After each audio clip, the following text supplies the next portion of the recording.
que a gente coloca notícias sobre o cenário literário, político, cultural, e a Lidiane Moura entrou aqui, e também crônicas, e eu fiz com o Sérgio Araújo e com o Túlio Monteiro uma proposta, né, que acabou resultando em 78 crônicas. A gente fez assim, toda semana, um na segunda, um na quarta e outro na sexta, a gente escreveu uma crônica, começando do A até o Z. Então, a semana do A, cada um fazia uma crônica a partir de uma palavra iniciada com A, né? Aí depois o D, depois o C, depois o D. Então, cada um deu uma contribuição de 26 crônicas, que somando aí dá uns 70 aí. Isso está tudo lá no blog, Kelsen? Oi? Isso está tudo lá no blog? Estão todas no blog, e a gente está fazendo uma edição impressa, revista, né, ampliada, porque a coisa era feita exatamente assim, no desafio, dar o sabor da crônica mesmo, aproveitava as ocorrências da semana, associando ao mote da letra da vez, e foi muito bom. A companhia desses dois é maravilhosa. Além disso, lá na crônica, lá no Evo também, tem uma série de crônicas que eu intitulei assim, Conversa de Botequim, em que eu faço o registro, né, dos bate-papos e das ocorrências, das ilações, né, das indignações, das explosões do papo entre mim e o Vercillo Monte, né, que é uma figura fantástica. Costumamos dizer que o Vercillo Monte é o nosso Big Data. O homem sabe de cor todos os livros que tem na sua imensa biblioteca. Você abre, está todo malhadinho lá, todo marcado, comentado, e começa a ler e ele continua. É um monstro, né? E também eu tenho umas crônicas que eu organizei sobre o atual cenário político, que tem um personagem lá muito interessante enquanto personagem. É um cara muito doido que gosta de arminhas, né? E pá. E eu caricaturo esse personagem, e já tem umas 5 ou 6 crônicas dedicadas a ele, além de outras avulsas. Então o Evoé é isso também, e ele é bem vivo. Eu gosto muito dele. Perfeito. Kelsen, tá entrando mais gente aqui falando com a gente. A Karine, o Mário, o Lucas, meu pai. O Betcelo, meu querido amigo. Kelsen, eu sei que você falou um pouco agora. Eu vi até o Pacheco aqui também, até o Tremembé. Perfeito. Agora eu queria conversar com o Kelsen. Até uma tá aí com a gente. Eu queria falar com o Kelsen anterior, o blog. Como era o Kelsen menino? Eu já era um menino danado, ganhava muito na bila, na figurinha. Como era? Os livros já encantavam? Como era que é isso? Eu nunca fui um menino danado. Eu sempre fui quieto, né? Assim, como até hoje eu sou. Deus está vendo, né? Deus está vendo.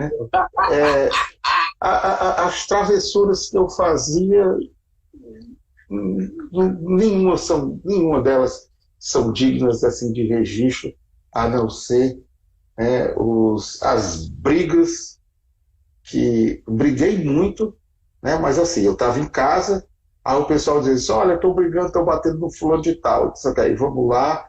Aí eu ia lá e dava uma colaboração, né, para debelar essa confusão, né? Mas eu sempre fui, gostava eu me lembro muito de brincadeiras em época de chuva, como essa que está aqui, né? essa época é muito grata, né? Mas jogava bola, né? Apesar de míope, né? Olha só, eu jogava no gol, né? E as pessoas... Você era a alegria do jogador do outro time, né, meu irmão? Porque é o seguinte, rapaz, quem que vai jogar? Tá faltando goleiro, chama o Kelsen. E eu pegava e ia para lá, né? As pessoas mais adultas iam me pegar de casa de bicicleta para eu jogar lá no gol, tudo e tal. Claro. Até que... Quem pegava você de bicicleta era do time opositor, né? No mínimo. Kelsen, na sua infância, como é que é? Os gibis, os livros já apareciam com frequência? Porque na minha, eu não tive essa sorte, né? No meu caso, o que eu via era a dona Canela conversando, falando história e tal, e os cordéisinhos que apareciam, os gatos pingados na mão da minha tia. Mas você é um nascedor da Parangaba, e Parangaba, em Tupi-Guarani, como você diz, quer dizer, terra de Kelsen Bravos. Terra onde nasceu Kelsen Bravos, Tupi-Guarani, que significa Parangaba. Né? Pois é, eu nasci na rua chamada, na Avenida da Liberdade. Só para avisar a turma aqui, que nós estamos no Instagram. Então a turma da Unilab, que é nossa parceira nessa jornada do Projeto Palavras, que estiver entrando, sejam bem-vindos, viu? Sejam bem-vindos, esteja aqui com a gente, a turma da Unilab, tá bom? Amigos aí e alunos também do professor Luiz Tomás, muito obrigado por estar conosco. Pois que me perdoe por lhe cortar, porque aqui a gente tem que dar um crédito aqui os amigos, né? Falar um pouquinho. Mas me diga aí, onde era a sua escola? Olha só, o Túlio estava dizendo aqui que eu era muito centrado, todo mundo adorava roubar manga nos terrenos alheios. Era verdade. Né? Manga eu rosa. Acho que ainda é ajudado pelo Túlio, né? Ali a época, rapaz, havia tanta mangueira, saputi, era uma variedade de árvores, né? E você me acredita que lá na Parangaba, aquele ventinho, né, o ventinho Aracati, aquele ventinho que corria na Praça do Ferreira, chegava lá. Né? Rapaz! Era. Mas eu nasci e vivi até os 15 anos, né, numa casa ao lado do asilo da Parangaba. A frente da minha casa dava para um muro imenso, enorme, e eu não via horizonte, né? Eu não via horizonte. Mas, então, assim, todo o horizonte, né, e a amplidão de mundo que, nessa minha época tão fundamental, eu encontrei nas prateleiras das estantes da biblioteca que o meu pai, paulatinamente, né, ele construiu ao longo de sua história de 90 anos aqui entre nós. Né? Então, assim, eu desvendei o mundo, né, pelas palavras. Né? E o papai tinha o cuidado de colocar nas prateleiras mais baixas os livros mais acessíveis às crianças. Né? E ele chegava e dizia assim: não quero que ninguém mexa nos livros que estão cá em cima. Né? E eu me lembro que as prateleiras eram feitas de madeira de lei, então aguentava a gente. Ora, vai dizer para a criança que não suba em canto nenhum. Uma cadeira, né? Uma estante. Galgava. Ele foi de convidar lá. Abria os livros, via aquele mundaréu de palavras. Não tinha uma ilustração. Né? Kelsen, e por falar em palavras... E quando começava a ler, não tinha fim. Né? Assim, que prendia a gente. Então eu mergulhei muito nesse universo, né? Perfeito. Literário. Kelsen, Pulando agora da sua infância, dos roubos de manga, das brincadeiras de vila na chuva, aí já chegando lá no Batatão, seu primeiro livro, como foi fazer o Batatão e como foi até chegar aqui, na família Quinta Silva, por exemplo, que é um dos seus livros mais lidos e mais conhecido. Como foi esse processo do Batatão para cá? Como foi isso? O Kelsen Bravo sonhou muito com o Batatão, até o Batatão virar aquela realidade, o livro? Pois é. Eu quero fazer aqui trabalhar um conceito aqui de livro para criança, literatura infantil, né? Eu escrevo livros para a infância. A infância, no seguinte sentido, que a infância, ela nos habita para todo o sempre, durante toda a nossa existência. Tem a primeira infância, né, aquela infância mais tenra, tem a infância da pré-adolescência, tem a infância da adolescência, tem a infância da adultice, né, e tem a infância, a velha infância. A infância é essa pulsão que nos promove essa surpresa, esse espanto com as coisas do mundo. A gente não pode perder essa capacidade de se espantar com as coisas, porque senão esfria. A gente vira um ser inerte, dormente, não adormecido, mas dormente, doentiamente dormente, e perde o senso de realidade, perde a capacidade de se indignar, né? Então, assim, o Batatão, ele é produto disso, porque eu fiz uma viagem longa pelas praias, né, do Piauí, né, de Parnaíba a Salvador, pela beira da praia, no sem tempo de ir e tudo. E onde a gente chegava, conversava com as pessoas, conversava com a infância mais sábia, mais velha, né, dos contadores de histórias. Que apareceu o Batatão na sua vida. Dos contadores de histórias dessas comunidades por quais a gente passava, nas quais a gente ficava e quase não tinha mais vontade de ir. E uma observação que eu vi foi que sempre estava dentro das histórias ao longo, né, com pequenas alterações, a figura do Batatão. Porque é o Batatão, o Batatão, o Batatão. E o Batatão nada mais é do que a lenda, né, a interpretação nossa do fogo fato, né, que é essa chama que acende, que enche de imaginação e de espanto, né, a imaginação dos nossos ancestrais que viam, né, as paridão na noite desse Batatão, que era figura, uma bola de fogo, né, que aparecia e tudo. Na verdade é uma bola de gordura, né, Kelsen? Oi? Na verdade parece que é uma bola de gordura, é isso?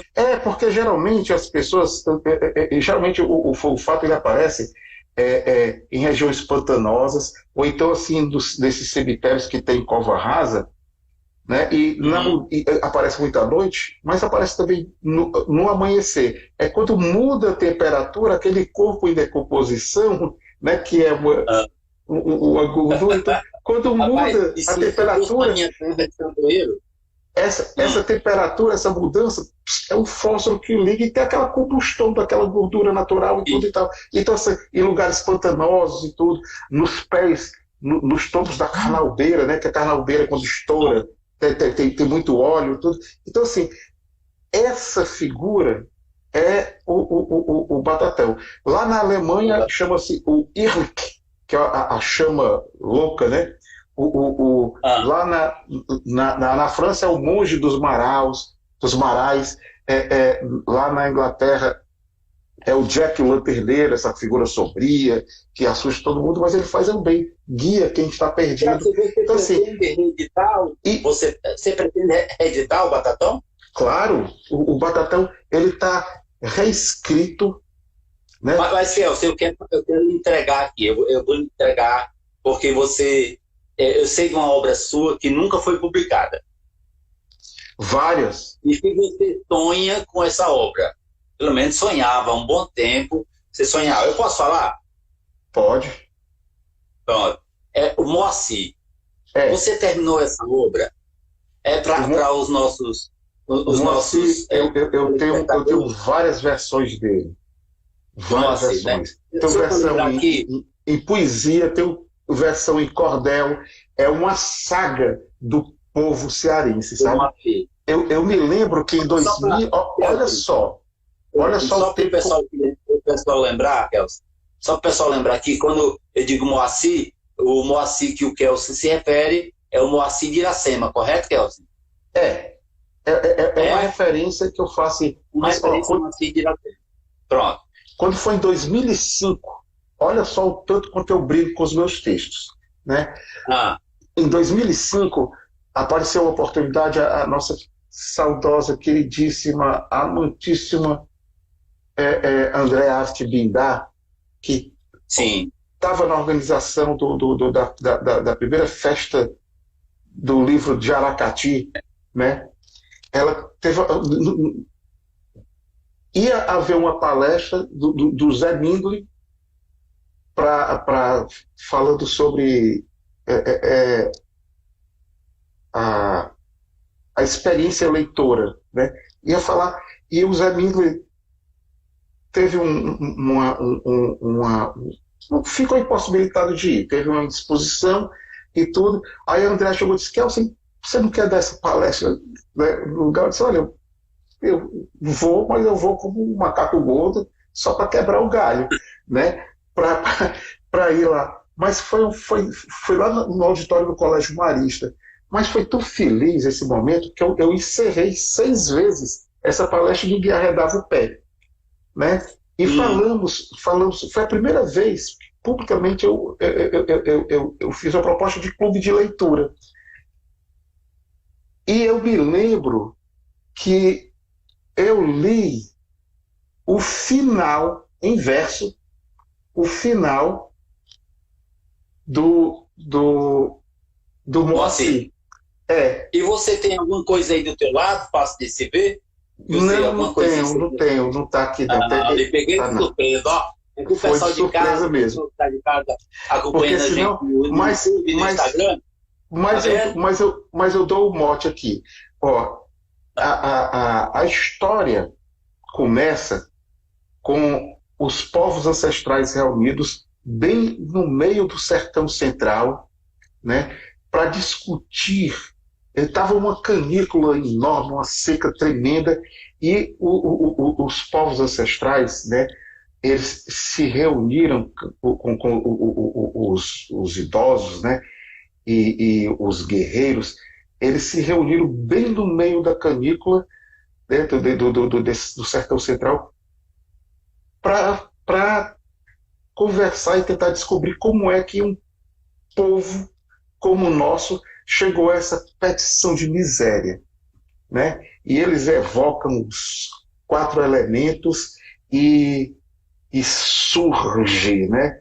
Surge um ser mitológico aqui que eu vou dar uma impressão, não vou entrar em detalhes, mas como se fosse um pássaro misterioso, né? Que ele tem um dom de atravessar o portal do tempo.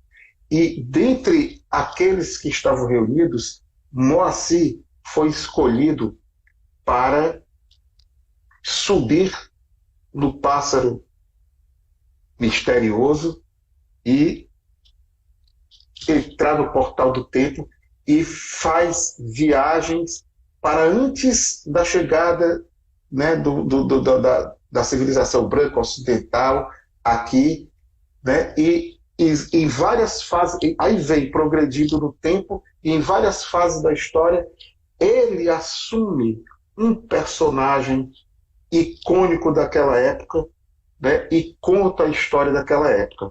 Ao voltar, o livro ele começa com a volta, que é quando ele começa a contar. Faço uma referência ao Camões, né? Que por sua vez fez referência a Homero, né? E ele começa a contar e ninguém reconhece o Moacir, porque ele se modificou tanto, com tantas, né, experiências vividas e tudo, que ele não voltou mais como o Moacir que foi, mas voltou com a cara de povo que nós somos, né? Com essa cara. Agora, enfim, né? Eu me lembro, e eu fiz isso lá lá em Aracati, para a meninada e para os professores e para os mais adultos que estavam lá também, né?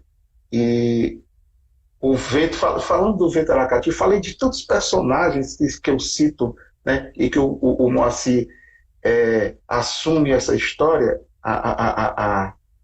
a personalidade deles, né, para protagonizar aquela uma época, e referi tanto, pelo menos 2 personagens da região, e especificamente de Aracati, né?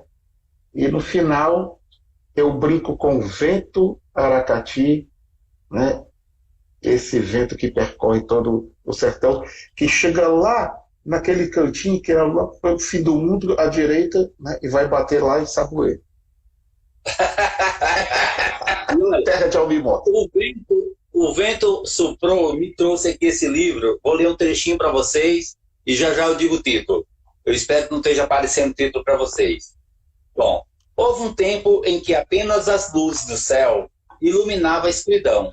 Nessa época, durante as noites de lua nova, as estrelas brilhavam, cada uma mais intensa do que a outra.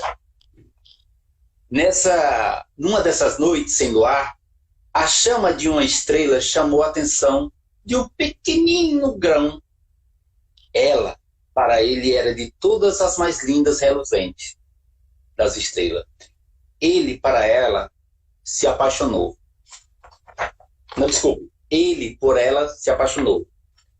Naquele momento em diante, o pequenino grão passou o tempo a suspirar de paixão. 1000 vezes trocaria o clarão do dia pela escuridão da noite, só para ver o esplendor da chama de sua linda estrela. Mas ela devia tão longe, jamais ouviria seu suspiro. Eu estou lendo o livro O Grão e a Estrela Cadente, de Kelsen Bravo, edições Casa do Conto. Rapaz, esse livro é apaixonante, né? É um livro de amor. O Kelsen que a gente conhece é essa pessoa apaixonada, né? Eu queria aproveitar aqui a minha entrada de fala e mandar um abraço para o pessoal da Casa do Conto, que está presente aqui, né? E para toda a equipe do Projeto Palavras, muito obrigado, tá? A todos que estão ajudando a gente. Aí, Kelsen, como esse livro, ele está na 2ª edição já? O Grão? Não, tá não. Mas teve agora que entrou na 2ª edição. Qual foi? Ele estava com uns 600, né?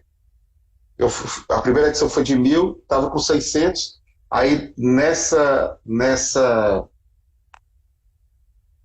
venda aí para o Audiblanc, tive que complementar para os 846, né? Certo. Para poder, né, cumprir o contrato, né? O compromisso. Mas esse livro ele vai ter uma reformulação, vai ter uma reedição também, tá certo? Foi ricamente ilustrado por um cara fenomenal, né? Um poeta da imagem, uma pessoa belíssima, o Daniel Dias. Tá aqui com a gente, mostra a imagem aí do livro, né? Tem uma página lá do coração e tudo.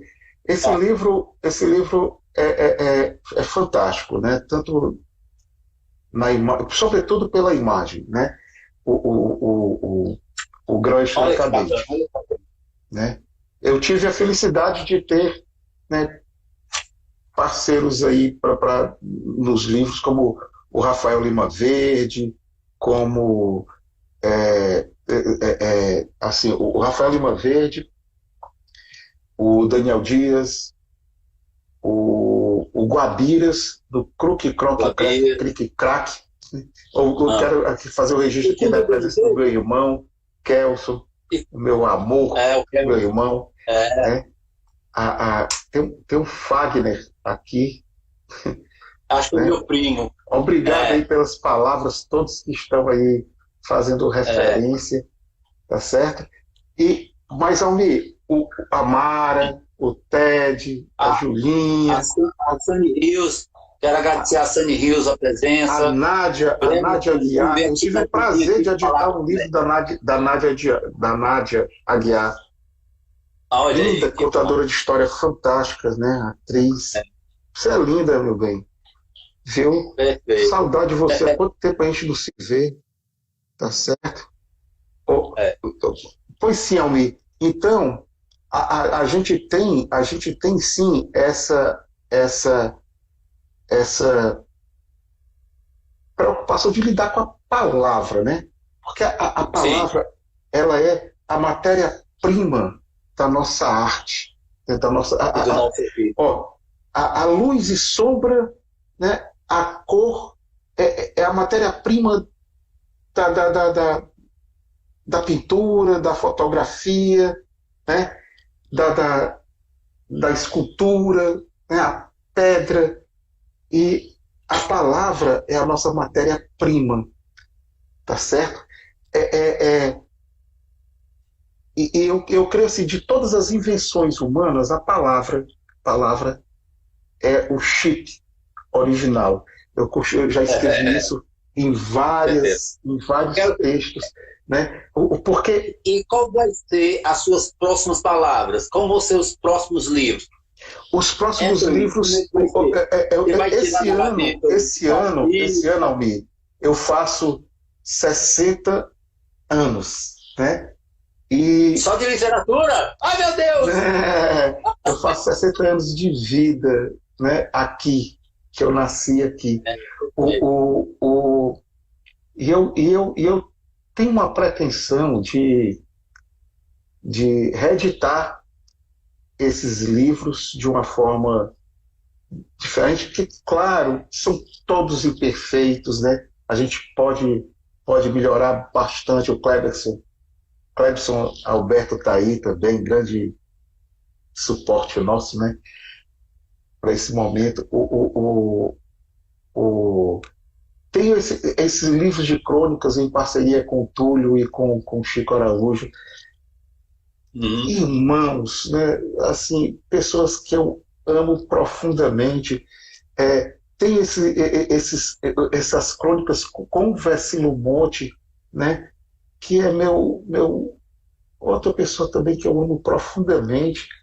Eu amo tantas pessoas, rapaz, né? E eu esqueci de dizer, Almir, que no Evoé tem uma crônica chamada Fogão a Lenha, que eu fiz em 2006, quando todo mundo saiu da Maratona Internacional de Contação de Histórias da Bienal Internacional do Livro e foi todo mundo para tua casa. E você tinha acabado de comprar casa no Dias Macedo, né? E a primeira coisa que fez foi fazer um fogão a lenha no quintal. Então, não era uma casa, era um fogão a lenha que tinha canto para a gente dormir. Né? E lá estavam reunidos, Conte Aquila, né? Vai dizendo aí como era aquela lá do México. Naquele dia teve um forró, de começo teve um forró com a Josi Correia, a contadora de história, nossa amiga, está lá em Portugal. Aí teve um forró com ela e outros amigos. Aí tinha Marcos Boi, tinha gente da África, da Colômbia, do México. Como é o nome daquele senhor lá da Colômbia que organiza aquele festival? É o German Camilo. É o Jaramillo Duque. É o German Jaramillo Duque. E mais pra frente, nós recebemos na mesma noite, na mesma noitada, o Vitor Ramil. Nós recebemos logo o Vitor Ramil. Foi. Nessa mesma noite. passou a noite tocando aqui na árvore, aqui do lado. Meu quintal tem uma árvore. Lindo. Assim, então, assim, essas crônicas, eu quero editar, quero lançar, ver de forma impressa, né? Porque é uma oportunidade da gente. A palavra tem essa capacidade, como eu dizia, é um chip original, ela tem a capacidade de capsular uma realidade, e se a gente dá um trato, né, colocando a emoção e para depois dela extrair, vivenciar, se a gente consegue guardar essa emoção, a palavra ganha expressão indelével, sabe? Fica para sempre. Então, assim, eu quero ter a oportunidade de proporcionar esses encontros, né? Porque a gente está precisando tanto disso, né? A gente está precisando tanto disso. Bacana. Né? E de rodas de fogueira, de contar histórias, de bater papo. Eu quero fazer uma outra pergunta a você, porque muita gente às vezes quer saber, porque uma pessoa como você serve nos de espelho, né? Nessa vida, nessa jornada literária. Eu queria ver com você, qual é o autor, assim, aqueles autores, aquelas celebridades grandes da literatura mundial, qual o autor, assim, que mais lhe embebedou, que mais lhe trouxe prazer nas suas leituras? Minha Nossa Senhora, que pergunta. Eu queria fazer uns bate-volta assim rapidinho, porque você dizia o nome. Tem um que eu sempre leio, e torno a ler, né? Eu gosto muito do John Milton, né? Um inglês que escreveu O Paraíso Perdido. É inglês, não é ele? Ele morreu preso, sério. Sim. Agora que é assim. Pode assim, o John Milton do Paraíso Perdido, o Gil Vicente, gosto muito do Gil Vicente. Meu Deus. Eu gosto muito do padre Antônio Vieira. Eu tô falando. Eu tô falando da minha identidade, da minha situação emocional de agora. Eu tenho voltado muito a esses autores por conta dessa circunstância, sabe? E que a gente está passando por um processo de reformulação, né? O mundo está em mudança, os conceitos estão completamente, né, em xeque. Então, assim, eu estou fazendo essa leitura, né, desses que eu citei, Agora, mais uma pergunta, do Dante, né? Dante Alighieri. Dante Alighieri, eu conheci a casa dele. Do Shakespeare, né? Então, assim, aqui no Brasil, meu Deus, tem tanta gente que tem Agora, cara.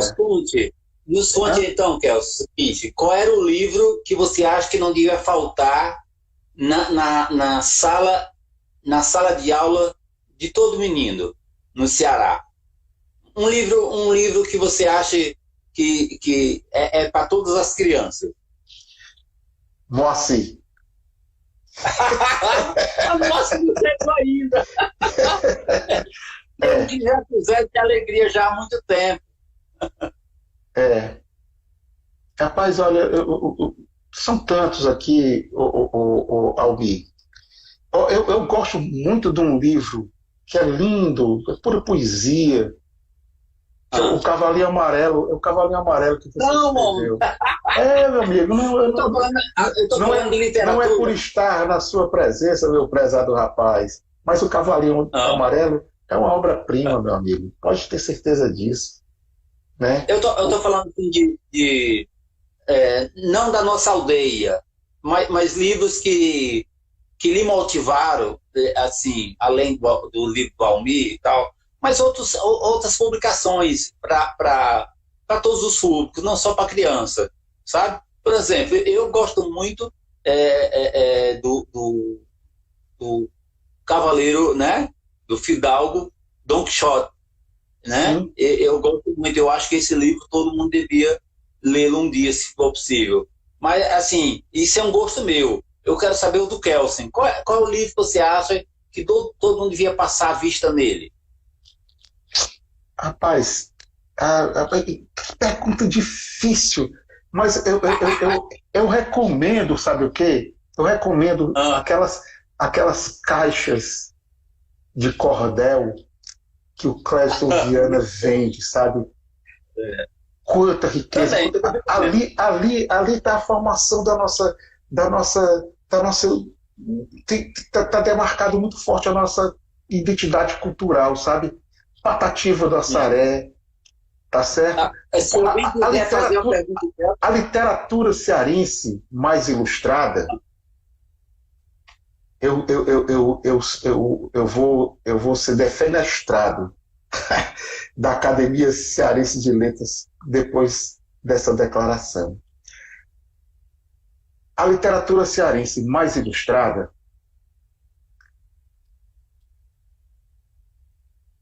ela é um poço de preconceito. Forja uma cultura para além da cultura da nossa gente. Uhum. É uma literatura que registra a nossa gente como pária, como objeto de riso, sabe? De escárnio. Por mais sutil e por mais genial e por mais crítico que seja, né? Mas tem isso, né? Autores que eu adoro. Quando eu crescer como escritor, eu escrever como Milton Dias. Mas o Milton Dias, Sete Estrelas é uma obra-prima, mas Sete Estrelas está eivado de preconceito. Meu Deus, mas eu amo profundamente a literatura do Milton Dias. Amo profundamente a literatura de Francisco Carvalho, que é uma das raras exceções nesse contexto que eu referi aqui, né? Uhum. Amo profundamente a estética suada do Moreira Campos, sabe? O autor de Dona Guidinha do Poço, Chipió, meu Deus. Chipió? Agora não voltou, não. Olha, se alguém tiver em casa, aí nós temos ainda uns minutinhos. Se alguém tiver alguma pergunta do Kelsen, pode fazê-la, que ele vai ver aqui, com certeza, e eu também, porque ainda temos aí uns 6 a 8 minutos, tá bom? Para a gente concluir aqui nosso momento, tá bom? A Sani Reis, por exemplo, tá citando Moreira Campos, que ela ama muito, tá? E só lembrar, quem está no YouTube, a turma aí da Unilab, muito obrigado por estar com a gente, os alunos, professores. A gente está abrindo também para as outras universidades que queiram estar conosco nessas lives toda semana. A próxima é com a escritora Mara Monteiro, dia 11. Por favor, não perca. Kelsen, voltando a você já disse dos seus livros preferidos. Como é que é, Kelsen? Para a gente arredondar aqui essa conversa, quais são os projetos ainda que a gente tem em 2021? O que é que você está pensando ainda em fazer, em publicar? No que você vai tocar esse ano de 2021? Eu tô compondo, né? Eu tenho algumas músicas aí com parceiros que já estão feitas. Eu tenho uma que está sendo feita aí com o nosso parceirinho aqui, nosso irmãozão, o Ted Williams, né? Eu tenho uma que foi feita a partir do Batatão, inspirada no Batatão, né? Que é uma ciranda que o Marcos Rocha, o Marcos Feitosa, o Marcão fez, né? Nosso irmãozão, que é o Marcão já chegou aqui uma figura de anjo, né? Que é Reriú, Tapuia, Gavião, Genipapo, Canindé, Anacé, Tupinambá, Conguaçu, Potiguararariú, Itaguari, Itapeba, Tremembé, Canidé, Calabaça, Tabajara, Cariri, povos ancestrais do Siriará, luz da vida, tom das cores, sal e doce dos sabores, pureza das águas, fontes da nação, são raízes que caminham sobre o chão. Ceará, Siriará, livre canto, Semoará, será, Ceará, Agoiê, Pindorani, Mar. Uma coisa que sempre me aborreceu foi no dia do tudo, a gente escutar a música da Xuxa ou escutar as músicas do Parintins e a gente tem uma riqueza tão grande. Está aí a Thelma Tremembé aqui, está aí, sabe, a Cacique Pequeno, sabe, a gente tem tanta expressão, tanta riqueza, e a gente tem que esplender essa nossa cultura. Nós somos isso. Somos negros. Isso mesmo. Kelsen, a gente está chegando aqui no nosso final de conversa. Cearenses. Já estamos finalizando. Eu queria, antes de dar a palavra final a você, agradecer quem esteve aqui com a gente, todos os amigos e também não amigos, que a gente ainda não tem a oportunidade de se conhecer, mas quero agradecer a todos, quero agradecer à Secretaria da Cultura do Estado do Ceará, que junto com a Enel facilita a nossa vida pela lei de incentivo à cultura, na realização desse projeto. O projeto Palavras, para quem não sabe, ele começou agora em janeiro e vai até final de junho, tá? O projeto Palavras, a gente vai estar nesse encontro toda semana, também em março. Em março, a mediadora e a pessoa que vai conversar com os convidados, que na verdade serão as convidadas, autoras convidadas, escritores e narradoras convidadas, vai ser a Júlia Barros, tá? Que é curadora desse projeto, a quem eu agradeço muito, muito pela colaboração na execução desse trabalho. Quero agradecer aí a Lara, né, nossa produtora executiva, Lara Leôncio, o Pepe, eu só quero dizer pelo apelido, o Clebson Alberto, o nosso técnico de som, de imagem, nosso cenógrafo, o nosso homem de imagem do projeto. A gente pensa a ideia e ele bota as cores. Agradecer aí ao coordenador de comunicação, o Aécio Santiago, e a nossa jornalista, Joanice Sampaio, né? E a todos que colaboram com a gente agradece muito nesse momento, tá bom? Kelsen, eu queria que você, por favor, fizesse aí as suas considerações e fizesse considerações assim, e indicasse uma leitura assim de um livro aí, diga assim, olha gente, você já leu fulano? Para alguém aqui tentar se lembrar, né? Não vale a Mimota, tá? Não, e aí a gente olha, eu fiz, nossa, tem tanto, eu recomendo que leiam a obra da Zélia Salles, do Beto Celo, do Chico Araújo, do Túlio Monteiro, leiam os cearenses, porque essas pessoas que eu estou citando, sabe, a Thelma, né, leiam Clébson Viana, Arievaldo Viana, sabe, eu quero, gente, a palavra é a nossa redenção. Leiam a Tâmara Bezerra, sabe?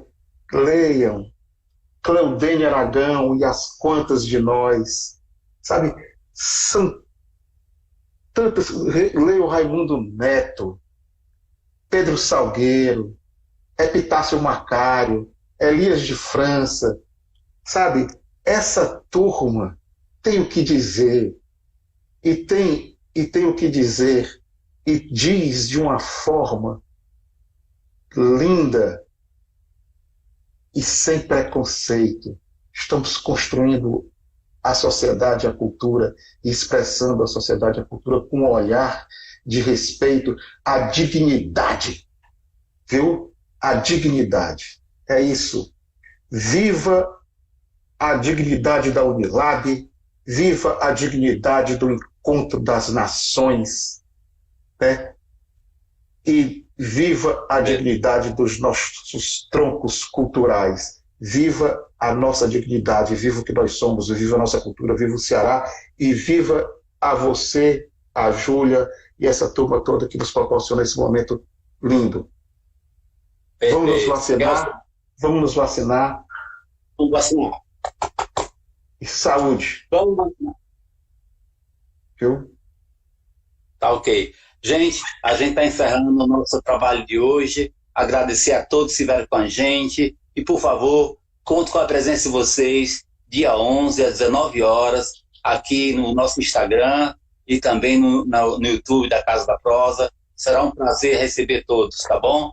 O Projeto Palavra é um projeto que tem o apoio da Enio e da Secretaria de Cultura do Estado do Ceará por meio da Lei Estadual de Incentivo à Leitura. Temos a Universidade Unilab, Universidade Lusofônica, como parceira, e agradecer toda a equipe de lá, o Nixo Araújo, que é da cultura, mas também toda a equipe da comunicação. A todos, por favor, uma excelente noite e viva a literatura brasileira.